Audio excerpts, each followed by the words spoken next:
Chapter 24. Joash was 7 years old when he began to reign, and he reigned 40 years in Jerusalem. His mother's name also was Zibiah of Beersheba. And Joash did that which was right in the sight of the Lord all the days of Jehoiada the priest. And Jehoiada took for him 2 wives, and he begat sons and daughters. And it came to pass after this, that Joash was minded to repair the house of the Lord. And he gathered together the priests and the Levites, and said to them, Go out unto the cities of Judah, and gather of all Israel money to repair the house of your God from year to year, and see that ye hasten the matter. Howbeit the Levites hastened it not.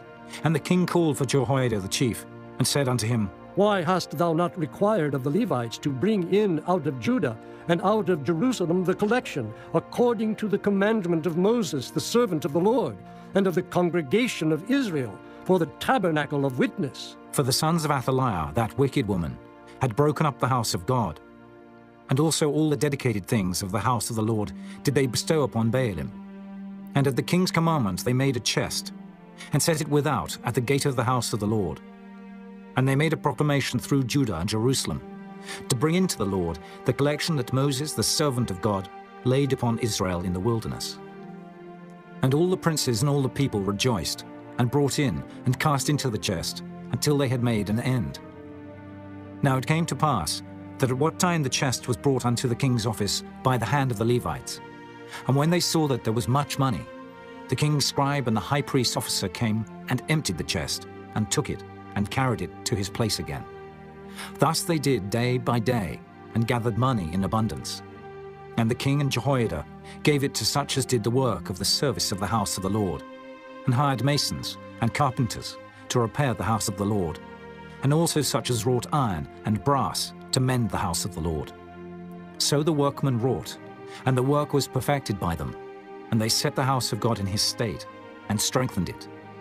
And when they had finished it, they brought the rest of the money before the king and Jehoiada, whereof were made vessels for the house of the Lord, even vessels to minister, and to offer withal, and spoons, and vessels of gold and silver.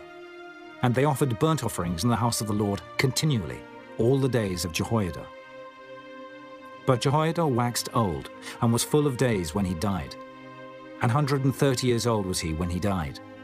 And they buried him in the city of David among the kings, because he had done good in Israel, both toward God and toward his house.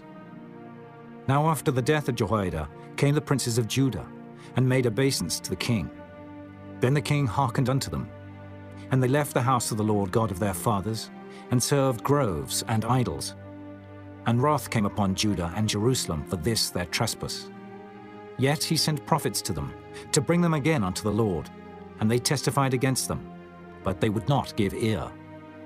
And the Spirit of God came upon Zechariah the son of Jehoiada the priest, which stood above the people, and said unto them, Thus saith God, Why transgress ye the commandments of the Lord, that ye cannot prosper? Because ye have forsaken the Lord, he hath also forsaken you. And they conspired against him, and stoned him with stones at the commandment of the king in the court of the house of the Lord. Thus Joash the king remembered not the kindness which Jehoiada his father had done to him, but slew his son. And when he died, he said, The Lord look upon it, and require it. And it came to pass at the end of the year, that the host of Syria came up against him. And they came to Judah and Jerusalem, and destroyed all the princes of the people from among the people, and sent all the spoil of them unto the king of Damascus. For the army of the Syrians came with a small company of men, and the Lord delivered a very great host into their hand, because they had forsaken the Lord God of their fathers. So they executed judgment against Joash. And when they were departed from him, for they left him in great diseases, his own servants conspired against him for the blood of the sons of Jehoiada the priest, and slew him on his bed, and he died. And they buried him in the city of David, but they buried him not in the sepulchres of the kings. And these are they that conspired against him, Zabad the son of Shimeath an Ammonitis, and Jehozabad the son of Shimrith a Moabitess. Now concerning his sons, and the greatness of the burdens laid upon him, and the repairing of the house of God, behold, they are written in the story of the book of the kings. And Amaziah his son reigned in his stead.